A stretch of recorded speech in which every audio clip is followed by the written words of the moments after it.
Number. They're attacking Earth? The Galactic Council could only watch in dread.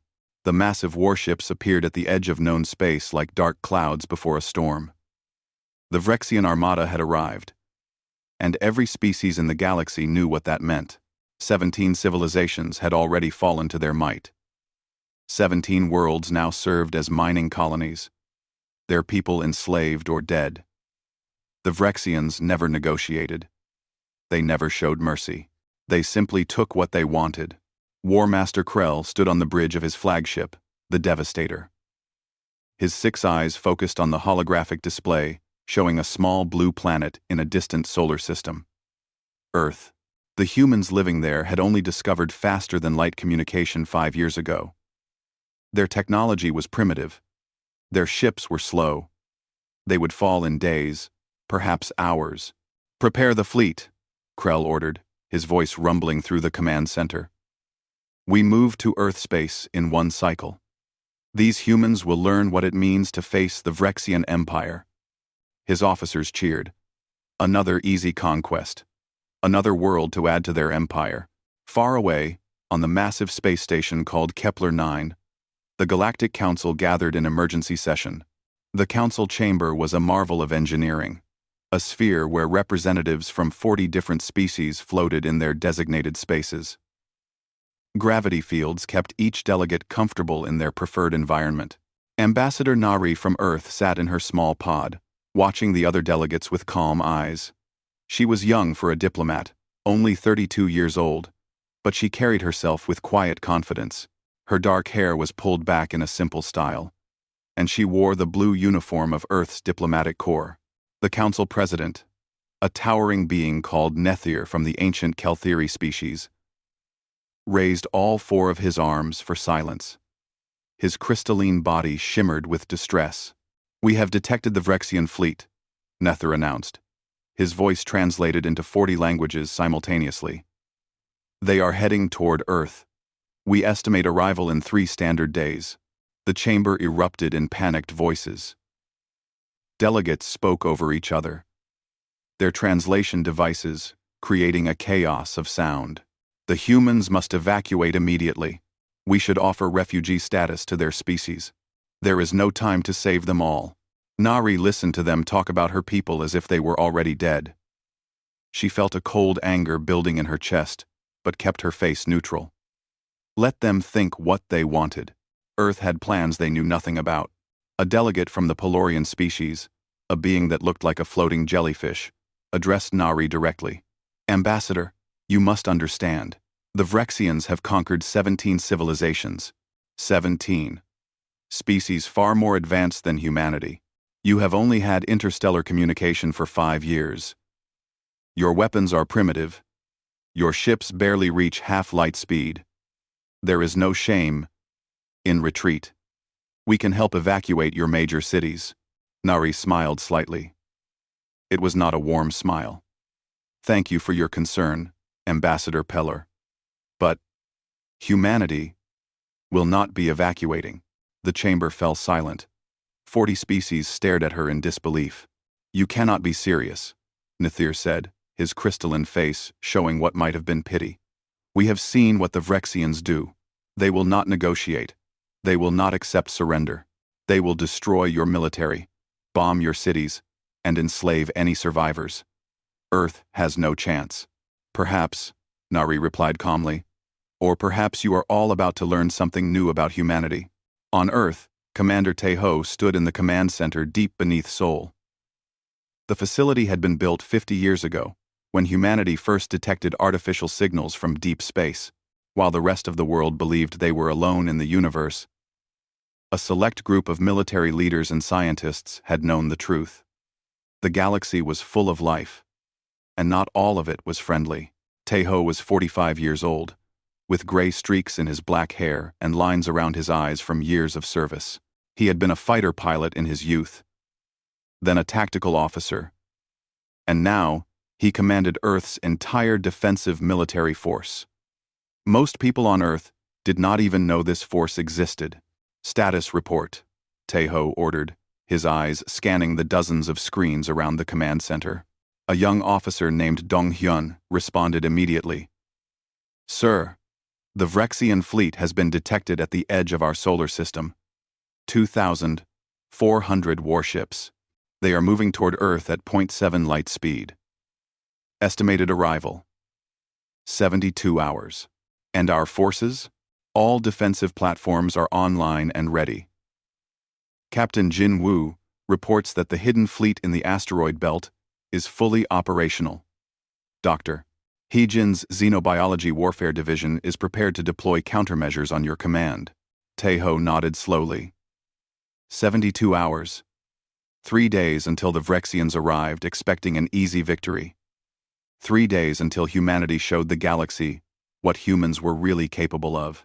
"Activate Protocol Endgame," Taeho said quietly. "Send the activation codes to all units. Full communications blackout starting now. I want complete radio silence until the Vrexians enter Mars orbit." "Yes, sir." Across Earth, hidden facilities came to life. In the asteroid belt, 50 warships powered up their reactors, their stealth systems keeping them invisible to any scanner. Around Earth's orbit, what appeared to be simple communication satellites began their final system checks. In laboratories around the world, scientists prepared weapons that the galaxy had never seen before. Dr. Haijin sat in her lab in Tokyo, reviewing data on Vrexian biology that Earth had collected over the past 5 years. Every radio transmission, every data burst, every piece of information humanity had intercepted from galactic communications had been studied, analyzed, and weaponized. She was 38 years old, brilliant, and absolutely ruthless when it came to protecting her planet. She had spent her entire adult life preparing for this moment, the moment when Earth would have to prove it deserved to exist in a hostile galaxy. "Run the final simulation," she ordered her team. "I want to make sure the neural disruptor frequency is perfect. We only get one chance at this." Back on Kepler 9, Ambassador Nari received a coded message on her private device. 3 words: Protocol Endgame active. She looked up at the Galactic Council, at the 40 species who thought they were about to watch humanity die. Her smile grew wider. "I suggest you all watch very carefully over the next few days," Nari said. "You are about to witness something the galaxy has never seen before. You are about to see what happens when someone threatens Earth. They're attacking Earth?" The Galactic Council could only watch in dread. The Vrexian fleet emerged from hyperspace at the edge of Earth's solar system in a display of overwhelming force. 2,400 warships materialized in perfect formation, their dark hulls blocking out the stars. Each ship was the size of a small city, bristling with weapons designed to level continents. War Master Krell watched the blue planet on his display screen with satisfaction. Earth hung there in space, peaceful and unaware. No defensive fleets rushed to meet him. No desperate transmissions begged for mercy. Just silence. "Scan the planet," Krell ordered. "Show me their military forces." His sensor officer worked the controls, then looked up in confusion. "War Master, I am detecting minimal military presence. A few hundred primitive aircraft, several surface-based missile systems, some satellites in orbit. Nothing that could threaten even one of our destroyers." Krell laughed, a harsh sound that echoed through the bridge. "These humans are even more pathetic than I thought. Open a communication channel. Let them hear their doom." The transmission broadcast across all Earth frequencies. Krell's image appeared on every screen, every device, every communication system on the planet. "Humans of Earth," Krell announced. "I am War Master Krell of the Vrexian Empire. Your planet is now property of the Empire. You have one choice: surrender immediately and become slaves, or resist and be exterminated. You have one of your hours to decide. Any hostile action will result in the complete destruction of your species." The transmission ended. Krell settled back in his command chair, confident he would receive a surrender message within minutes. They always surrendered at first, The resistance came later, when it was already too late. 1 hour passed, then 2. No response came from Earth. Still nothing? Krell asked, irritated now. Nothing, War Master. Complete silence from the planet. Fine. They choose death. Fleet. Advance to Mars orbit. Prepare bombardment weapons. We will reduce their major cities to ash, and the survivors will beg to surrender. The massive fleet began moving deeper into the solar system. On Kepler 9, the Galactic Council watched through long-range sensors. The viewing screens showed the Vrexian fleet advancing toward Earth like a tide of destruction. Several delegates had begun recording the event for historical archives. The death of a species was always documented. Ambassador Nari sat perfectly still in her pod, watching the screens with an expression that disturbed the other delegates. She did not look afraid. She did not look sad. If anything, she looked almost pleased. Ambassador Nari, said the Kelthiri Council President gently, it is not too late. We can send evacuation ships to your major population centers. We can save millions of your people. On quote. That will not be necessary, Nari replied calmly. But thank you for the offer. You are condemning your species to extinction. Am I? Nari tilted her head slightly. Keep watching. Deep beneath Earth's surface, Commander Tejo monitored the Vrexian fleet's progress. They had just crossed the orbit of Jupiter. In 6 hours, they would reach Mars. That was when humanity would spring its trap. All units. This is command. Tejo spoke into his communication system. The enemy is advancing as predicted. All forces will maintain complete silence until they reach Mars orbit. Jinwoo. Are your ships ready? In the asteroid belt between Mars and Jupiter. Captain Jinwoo sat on the bridge of his flagship, the EDF Indomitable. He was 42 years old, a career military officer who had spent the last decade training for this exact moment. Around his ship, 49 other warships hung in perfect silence, their stealth systems making them invisible to any scanner the Vrexians possessed. All ships report ready, Commander, Jinwoo replied. We are hidden in their blind spot. They have no idea we are here. Good. Wait for my signal. When we strike hard. No warnings. No mercy. These creatures came here to exterminate us. We will show them what a mistake that was. Understood, sir. We will not fail. The Vrexian fleet reached Mars orbit. Krell looked at the red planet with disinterest. Mars was dead, useless. But beyond it lay Earth, rich with resources and billions of slaves. Forward scouts. Advance to. The sensors screamed a warning. War Master. Multiple launch detections from Earth orbit. Krell spun to face the tactical display. Dozens of objects were accelerating from Earth, moving impossibly fast. His computer calculated their speed, and Krell felt the first touch of concern. Those objects are traveling at 0.9 light speed, his sensor officer reported, his voice shaking. Impact in 3 seconds. Impossible. Raise shields. Evasive. Razsive. Razsive. The relativistic kinetic missiles struck before the Vrexians could react. Tungsten rods, weighing several tons each, accelerated to 90% of light speed, slammed into the Vrexian ships with the force of nuclear weapons. The Vrexian shields, designed to deflect energy weapons, did nothing against solid matter moving at relativistic speeds. 17 ships vanished in brilliant explosions. Debris scattered across space. Hundreds of thousands of Vrexian warriors died in an instant. The entire fleet came to a halt. Confusion spreading through their ranks. What was that? Krell roared. Where did those weapons come from? Not the satellites around Earth, War Master. They are not communication devices. They are weapons platforms. With clean to get a readed. Then subscribe sometimes roading to stain to be. Krell stared at the tactical display.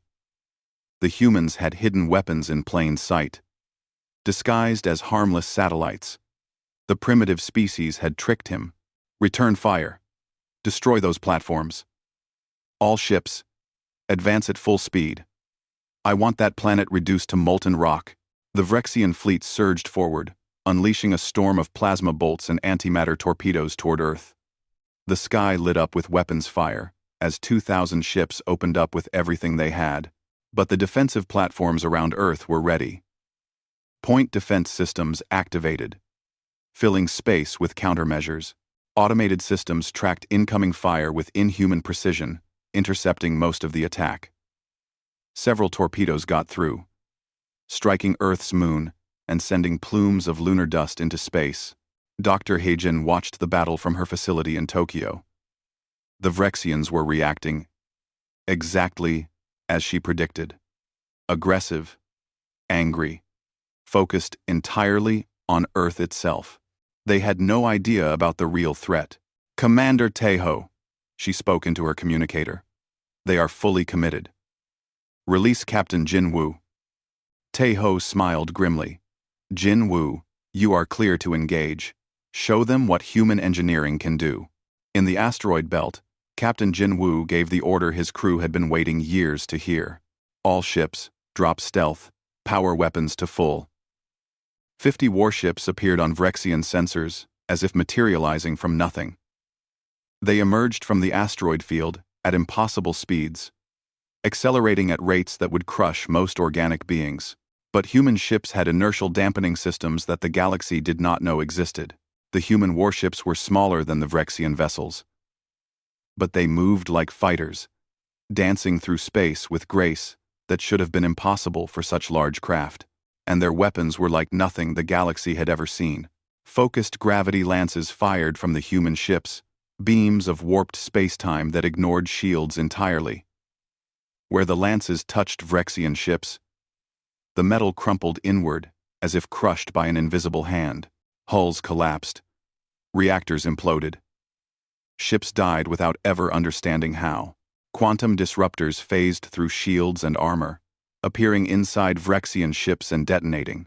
Entire vessels tore apart from within. AI-guided missile swarms launched from human carriers, each missile adapting in real time to Vrexian countermeasures. The Vrexians shot down hundreds, but thousands more kept coming, learning from each destroyed missile, becoming harder to stop. War Master Krell watched his tactical display with growing horror.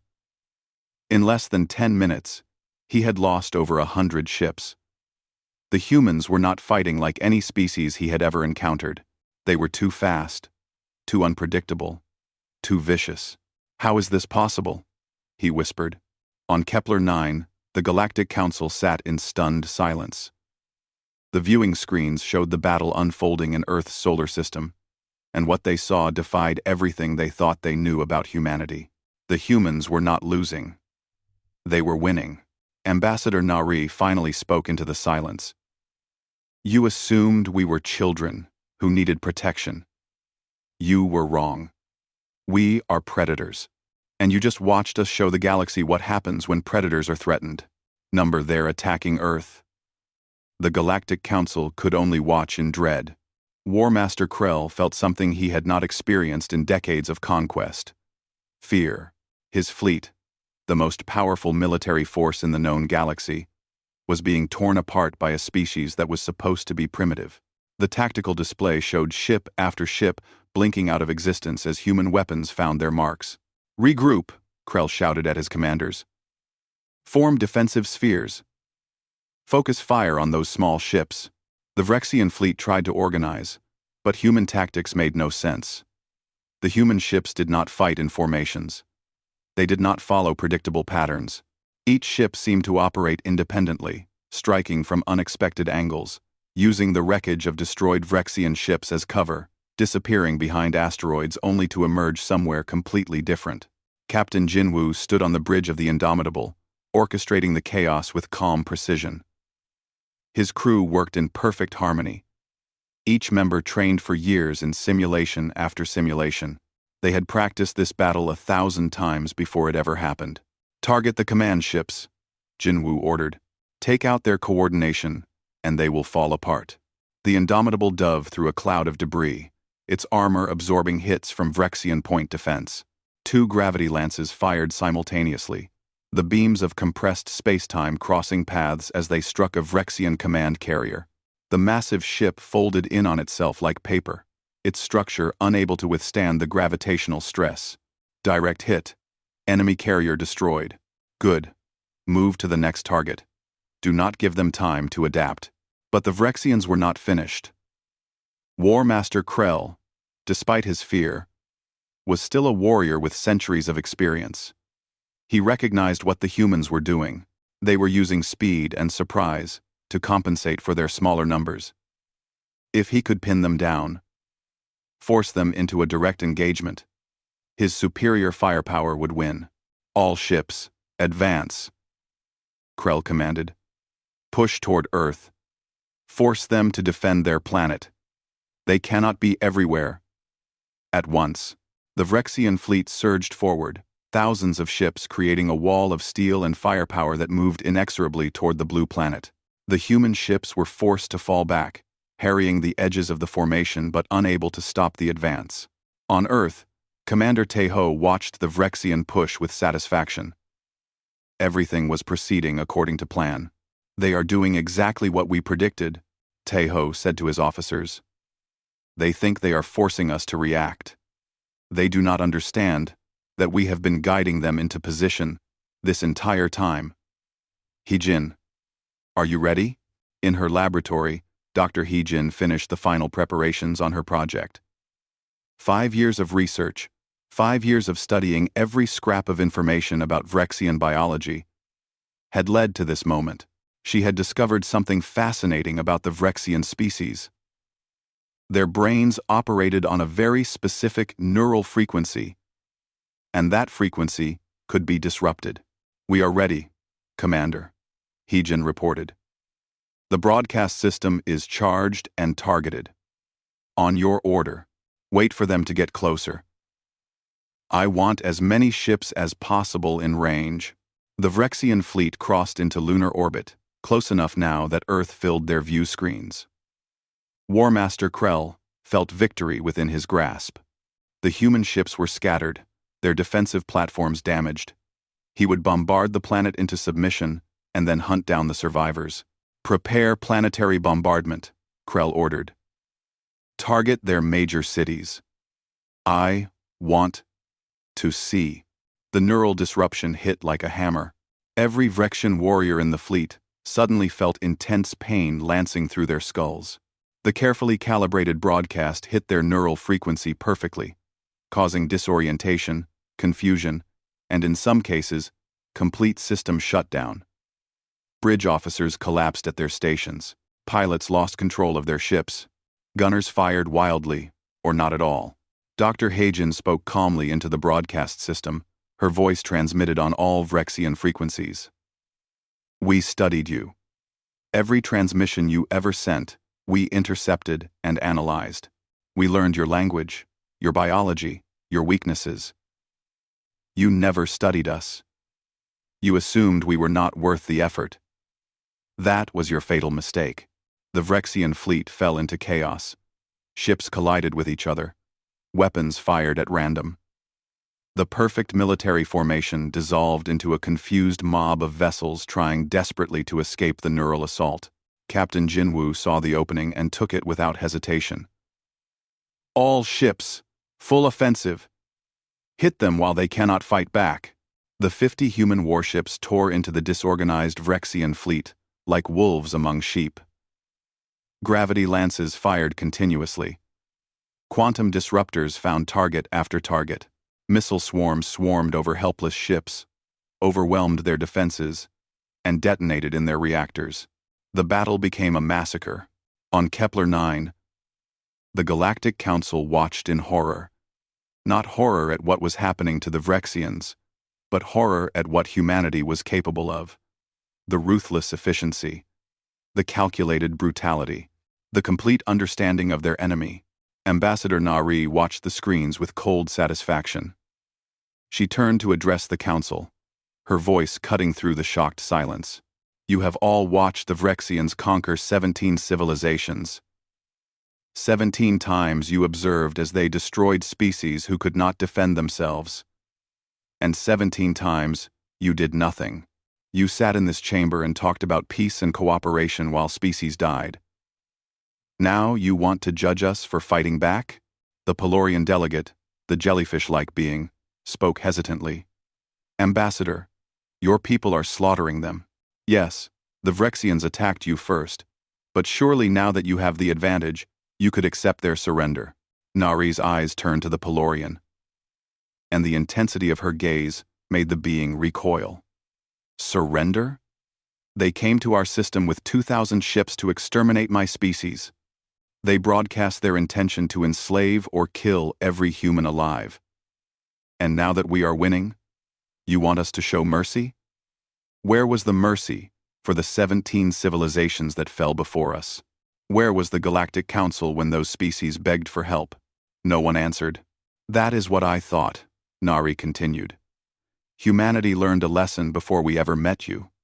We learned that in this galaxy, the only species you can truly rely on is your own. We learned that if we want to survive, we must be strong enough that no one dares attack us. And we learned that when someone does attack us, we must hurt them so badly that everyone else learns the lesson too. In space, the battle continued. War Master Krell, his mind clearing from the neural assault, looked at what remained of his fleet. Nearly half his ships were destroyed or disabled. The humans showed no signs of stopping. They were hunting down every Vrexian vessel systematically, methodically. Retreat, Krell said quietly. The word tasted like poison in his mouth. But pride meant nothing compared to survival. All ships, retreat to hyperspace. We must. No. The voice came through on all Vrexian frequencies. It was Commander Teho, speaking from Earth. His voice was calm, almost gentle, which made his words more terrifying. You came here to exterminate us, Teho said. You broadcast your intentions to the entire galaxy. You wanted everyone to watch, as you destroyed humanity. So now everyone will watch as we destroy you. You will not retreat. You will not escape. You will not take word back to your empire about what happened here. This fleet dies here, in our solar system, as a message to the galaxy. War Master Krell felt ice in his blood. You cannot be serious. You would kill us all? Even those trying to flee? Yes, Teho replied simply. Because if we let any of you escape, if we show any mercy, then other species will think we are weak. They will think they can attack us and survive. We cannot allow that. The galaxy needs to learn that attacking Earth is not just defeat. It is extinction. The human ships formed a perimeter, blocking any escape routes. The Vrexians who tried to run found themselves cut off, destroyed before they could reach hyperspace distance. Those who tried to fight were overwhelmed by superior tactics and weaponry. Captain Jinwoo led his ship through the debris field, his weapons never stopping. There was no joy in this slaughter, but there was grim satisfaction. His people were safe. His planet was secure, and the galaxy was learning what it meant to threaten humanity. On Earth, people watched the battle on their screens. Some cheered, some wept. All understood that their species had just changed forever. They were no longer the new species in the galaxy, the ones who needed protection. They were now predators. Number their attacking Earth. The Galactic Council could only watch in dread. The battle had been raging for 18 hours. The space around Earth was filled with debris, burning hulks of Vrexian warships, and the darting shapes of human vessels that moved like sharks through bloody water. War Master Krell had lost count of how many ships he had lost. The humans gave him no time to organize, no chance to regroup. Commander Teho coordinated the assault from his command center beneath Seoul. Dozens of screens surrounded him, each showing different aspects of the battle. He had not slept in 2 days, surviving on stimulants and pure determination. His officers worked around him in focused silence, each one knowing that this battle would determine humanity's future in the galaxy. Status on the Vrexian fleet? Teho asked. An officer named Young Sik responded immediately. Sir, enemy fleet strength is down to 1,200 ships. We have destroyed or disabled 52% of their forces. Our losses are minimal. 7 ships damaged, 2 destroyed. Casualty count is 114 personnel. Taeho felt the weight of those 114 deaths. Each one was a person with a family, with dreams, with a life ahead of them. But he could not afford to grieve yet. The battle was not over. What is the status of their command structure? Fragmented. We have eliminated most of their capital ships. They are fighting in scattered groups now, with no central coordination. Good. Jinwoo, can you hear me? Captain Jinwoo's voice came through clear, despite the chaos of combat around him. I hear you, Commander. We need to break their will completely. I am authorizing the Special Tactics Division. Show them something they have never seen before. Understood. It will be done. On the bridge of the Indomitable, Jinwoo turned to his crew. Launch the volunteer fighters. Execute Plan Nightingale. From the belly of the human carriers, small fighter craft launched. Each was piloted by a volunteer, men and women who had trained for this specific mission. Their craft were fast, maneuverable, and armed with a single high-yield explosive device. They were suicide fighters, and they knew it. Pilot Subin sat in her cockpit, checking her systems one final time. She was 26 years old, had grown up in Busan, and had always dreamed of flying among the stars. Now she would die among them. But she would die protecting her home. All fighters, this is lead, Subin spoke into her communicator. Remember your training. Pick your targets carefully. Make your sacrifice count. For Earth. For Earth, 20 voices echoed back. The small fighters accelerated toward the largest remaining Vrexian ship, a dreadnought that was trying to organize the scattered forces. Vrexian point defense opened up, filling space with energy bolts. Fighters exploded left and right, but the survivors kept coming, weaving through the fire with skill born of years of training. Subin locked onto the dreadnought's reactor core. Her computer showed a 90% chance of interception before she reached it. She smiled. 90% was not 100%. Her fighter dodged and rolled, accelerating past her safety limits. The G-forces would have killed her, if not for her flight suit. The reactor core grew larger on her screen. 200 meters. 100 meters. 50 meters. For my planet, Subin whispered, and detonated her explosive. The dreadnought's reactor went critical. The ship tore itself apart in a cascade of explosions that lit up the darkness of space like a new sun. 12 other fighters found their marks as well. Crippling key Vrexian vessels at the cost of their lives. But something unexpected happened. Subin's consciousness did not end. Her backup AI system activated, her neural pattern uploading into a waiting drone fighter. Within seconds, she was back in the battle. Her mind now controlling an unmanned craft with even better performance than her original fighter. This is Subin, she reported in amazement. I am still operational. Uploading to drone systems worked. Returning to combat. And to scenes moral.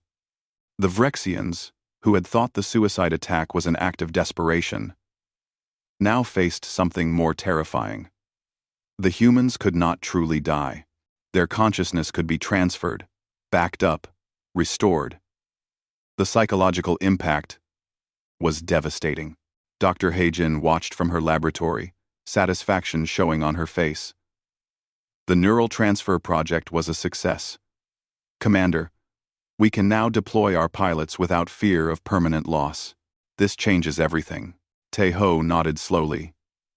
Yes, it does. But let us not tell the galaxy about this capability yet. Let them think we are willing to die for our planet. Fear is a weapon too. The battle continued, but the nature of it was changing. The Vrexians were no longer trying to win. They were trying to survive. Ships broke formation and ran in random directions, desperate to escape. But the human forces had created a perimeter. Every escape route was blocked. Every attempt to reach hyperspace distance was intercepted. War Master Krell sat alone on his bridge. Most of his officers were dead. His ship was damaged, running on emergency power. He had been a warrior for 200 years, had conquered worlds, had never known defeat. And now, a species he had dismissed as primitive was hunting him like an animal. Why? He transmitted to the human fleet. Why do you fight with such hatred? We are not so different. You and us. We are both warriors. Both conquerors. You could let us go. You could show mercy. Commander Tejo's face appeared on Krell's screen. The human commander looked tired, but his eyes were hard as steel. You are wrong, Tejo said. We are very different. You conquer for expansion, for resources, for power. We fight for survival. You see other species as tools or obstacles. We see them as potential friends or threats. You came to our home and threatened our families. There is no mercy for that. Not now. Not ever. Not ever. Then you are monsters, Krell said bitterly. No better than us. Perhaps, Tejo agreed. But we are monsters who protect our own. And that makes all the difference. On Kepler 9, the Galactic Council continued to watch. The debate had raged for hours. Some species argued that the Council should intervene, should stop humanity's complete destruction of the Vrexian fleet. Others argued that the Vrexians had brought this upon themselves. Ambassador Nari listened to them argue, then finally stood to speak. Honored delegates, let me make something very clear. You are not debating whether to help the Vrexians. You are debating whether you want humanity as an enemy. The chamber fell silent. Look at your screens, Nari continued. Look at what my species has done in less than 1 day. We have destroyed the most feared military force in the galaxy.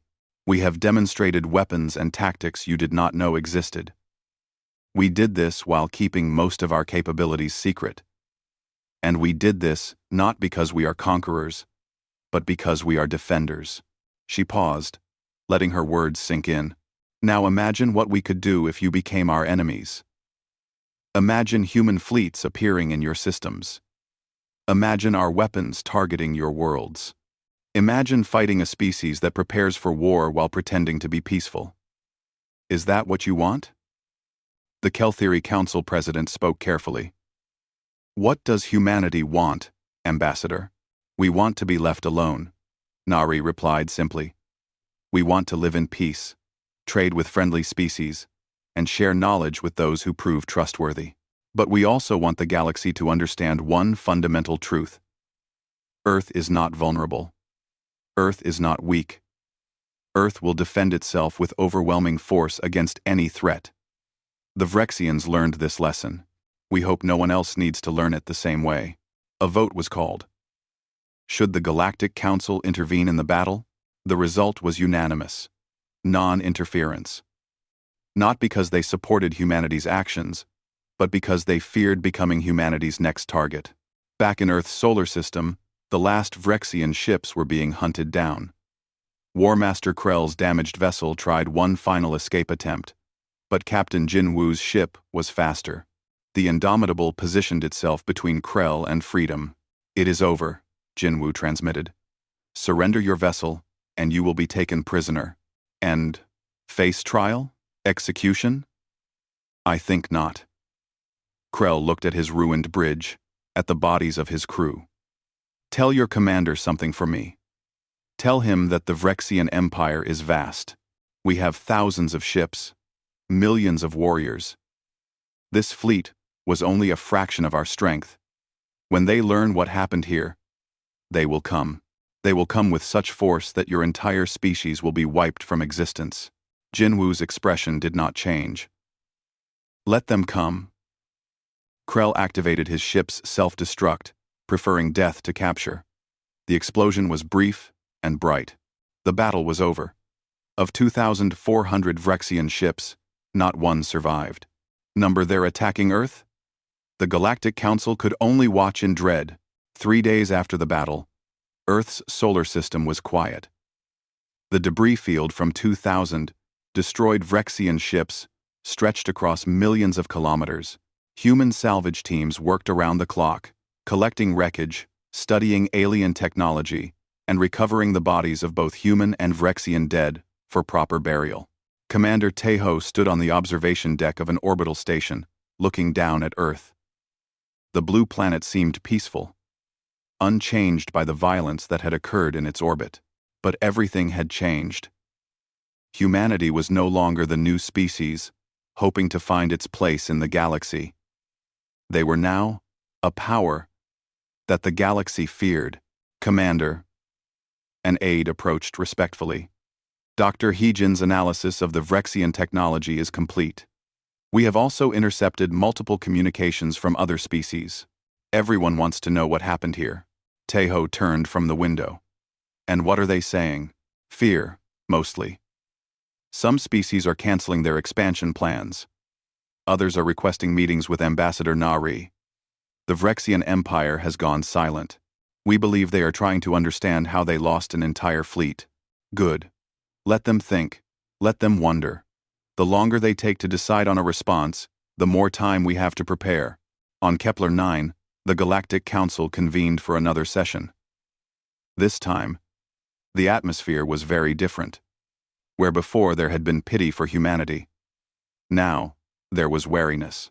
Where before delegates spoke freely, now they chose their words carefully, aware that Ambassador Nari was listening. The seating arrangement had changed as well. Nari's pod had been moved from the outer ring of new species to the inner circle, traditionally reserved for the most powerful civilizations. No one had asked humanity if they wanted this position. It had simply been assumed that they now belonged there. The Kelthiri Council President addressed the chamber. We are here to discuss Earth's place in galactic society following the recent events. Ambassador Nari, your species has demonstrated capabilities far beyond what we believed possible. The Council has many questions. Nari stood in her pod, looking at the 40 species surrounding her. I am sure you do. Ask your questions. A delegate from a species called the Morthani, insect-like beings with multiple eyes, spoke first. How long have you possessed such advanced military technology? You claimed to have only discovered faster-than-light communication 5 years ago. That is true, Nari replied. We discovered FTL communication 5 years ago, but we have been listening to galactic communications for 50 years. We have been studying you, learning your languages, understanding your technologies. While you thought we were primitive, we were preparing. You deceived us, another delegate said accusingly. No, we simply did not volunteer information about our defensive capabilities. There is a difference. You assumed we were weak because we were new. That was your mistake, not ours. The Pelorian delegate floated forward. Ambassador, what your species did to the Vrexian fleet was brutal. Necessary, perhaps, but brutal. The galaxy is concerned about humanity's willingness to use such overwhelming force. Nari's expression hardened. The galaxy was not concerned when the Vrexians destroyed 17 civilizations. Where was this concern then? 11 since Renienter 1. Real seeding. 1 subscribed to the Dennery side. Where were the debates about excessive force when entire species were enslaved or exterminated? You only worry now because we proved we could defend ourselves. That is not fair. The Pelorian protested. Fair? Nari's voice rose slightly. The Vrexians came to our system with 2,000 ships. They broadcast their intention to enslave or kill every human alive. They did not offer terms. They did not negotiate. They came to commit genocide. And when we fought back, when we won, you call us brutal? No, delegate. We call it survival. The chamber fell silent for a moment. Then, the council president spoke again. What does humanity want from the Galactic Council? Nari took a breath, calming herself. We want 4 things. First, we want official recognition as a sovereign species, with full rights in galactic society. Second, we want unrestricted access to the galactic trade networks. Third, we want to establish a military alliance with any peaceful species that wishes to join. Fourth, we want the Council to create real enforcement mechanisms. No more watching while aggressive species destroy others. You want to change how the Council operates? The President asked. Yes. Because the current system does not work. The Council watches and documents atrocities but does nothing to stop them. That ends now. Humanity will actively defend peaceful species against aggression, with or without the Council's approval. A murmur went through the chamber. This was unprecedented. A single species declaring they would enforce peace across the galaxy. You cannot police the entire galaxy, the Morthani delegate said. You do not have the resources or the authority. Watch us, Nari replied simply. 6 months later, the galaxy had learned that humanity meant what they said. 3 aggressive species had attempted to continue their expansion through conquest. All 3 encountered human resistance. Commander Te-Ho led the first response personally. A species called the Dreshkar had invaded a peaceful mining colony on the edge of known space. Within 2 weeks of the invasion, human warships appeared in the system. Te-Ho offered the Dreshkar one chance to withdraw. They refused. The battle lasted 6 hours. The Dreshkar lost their entire invasion fleet. Te-Ho broadcasted his message to the galaxy. Any species that attacks peaceful civilizations will face humanity. There will be no second warnings. Captain Jinwoo handled the second incident. A pirate coalition had been raiding shipping lanes, killing crews and stealing cargo. The Galactic Council had debated the pirate problem for decades without action. Jinwoo found their base in 3 days and destroyed it in 3 hours. The pirates who survived surrendered immediately. Dr. He-Jin worked with several peaceful species to develop better defensive technologies. She shared some human innovations, carefully choosing which technologies to reveal. Her xenobiology research had made her the galaxy's foremost expert on biological warfare, a title that made many species nervous. We are not trying to conquer anyone, He-Jin explained to a gathering of scientists from a dozen species. We are trying to ensure that no one can be easily conquered. A strong defense prevents war better than any treaty. Quote, long. Quote, quote, back on Earth. Life was returning to normal, though the world was forever changed. Everyone now knew that aliens existed, that the galaxy was dangerous, and that humanity had fought off an invasion. Pride and fear mixed in equal measure. Young people signed up for military service in record numbers. Universities created new programs for xenobiology, alien languages, and interstellar diplomacy. The economy boomed as alien species began trading with Earth, eager to establish good relations with the species that had defeated the Vrexians. But the Vrexian Empire had not forgotten. Deep in their territory, military leaders and politicians debated their response. Some called for revenge, for an even larger fleet to destroy Earth.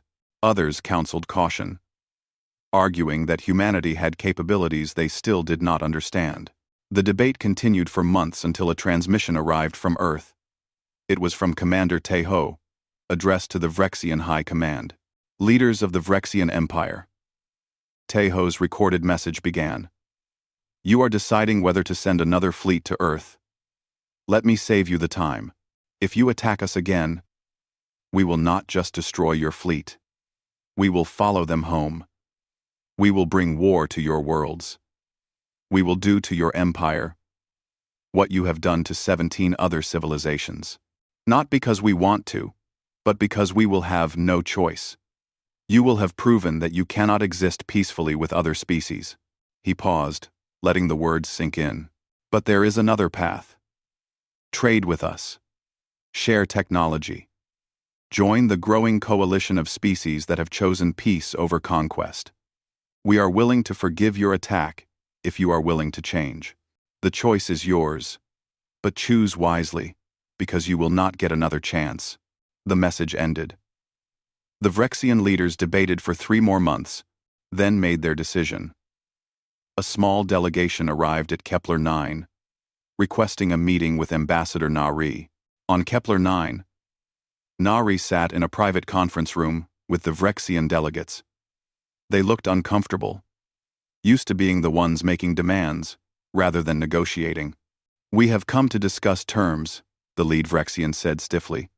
"The Empire acknowledges that our attack on Earth was unsuccessful.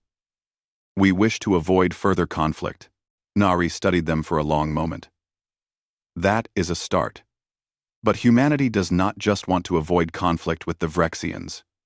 We want you to stop attacking everyone else too. No more conquests. No more enslaving species.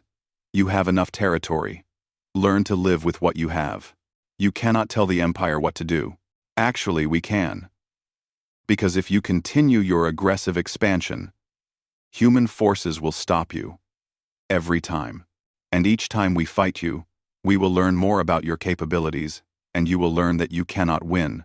The Vrexian delegate's expression showed frustration, but also resignation. "What does humanity propose? A treaty. The Vrexian Empire stops all aggressive expansion. In return, humanity will not attack Vrexian territory. We will even trade with you, share some technologies that could help you develop your existing worlds more efficiently. Your empire does not need to conquer to prosper. And if we refuse, then the next time you attack anyone, human fleets will appear in Vrexian space. We will liberate every species you have enslaved. We will reduce your military capacity to nothing, and we will do it not because we want your territory, but because the galaxy deserves peace." The negotiations lasted 2 weeks, but eventually, a treaty was signed. The Vrexian Empire agreed to cease aggressive expansion. In return, humanity provided economic aid and technological assistance to help develop their existing worlds. 1 year after the battle, Ambassador Nari stood before the Galactic Council again. The chamber was packed with delegates from over 60 species now. As more civilizations learned about the Council and chose to join. 1 year ago, Nari began. The Vrexians attacked Earth, expecting an easy conquest. Instead, they learned that humanity will not be victimized. In the years since, 3 more aggressive species have learned the same lesson. Pirates have fled from systems where human patrols operate. Peaceful species sleep easier knowing that someone will answer their calls for help. She looked around the chamber, meeting the eyes of delegates from dozens of different species. The galaxy is changing. For thousands of years, the strong preyed on the weak, while the Galactic Council watched and did nothing. That era is over. Humanity has proven that defense is possible, that aggressors can be stopped, that peace can be enforced. We invite every peaceful species to join us in building a better galaxy, one where strength is used to protect, not to conquer. The Kalthiri Council President stood, his crystalline form shimmering. The Kalthiri people wish to formally join the defensive alliance that Earth has proposed. We have watched humanity for this past year, and we believe your intentions are genuine. One by one, other species stood to join. By the end of the session, 23 species had pledged to work together for mutual defense. It was the largest military alliance in galactic history. 2 years after the battle, Earth had become the unofficial military headquarters of the galaxy. Human tactical doctrine was studied by species across known space. Commander Taeho trained officers from a dozen different civilizations. Captain Jinwoo led joint task forces that patrolled the most dangerous regions of space. Dr. Heijin's research had saved 3 species from biological threats. The galaxy was not perfect. There were still conflicts, still disagreements, still species that chose isolation over cooperation. But the age of easy conquest was over. Aggressive empires thought twice before attacking their neighbors, knowing that human ships might appear to stop them. And on Earth, humanity looked to the stars with pride and caution. They had proven they could defend themselves. They had shown the galaxy that peace was possible. But they also knew that vigilance was eternal. Somewhere in the vast darkness of space, new threats were emerging. New challenges would arise, but humanity was ready. They had been preparing for this since the day they first looked up at the stars and wondered what was out there, and they would continue to prepare, to adapt, to overcome whatever challenges the galaxy presented, because that was what humans did. They survived. They protected their own. And they made sure that anyone who threatened Earth learned a lesson they would never forget. The Galactic Council could only watch as humanity reshaped the galaxy. But now, they watched with respect, not dread. The species they had pitied had become the species that protected them all.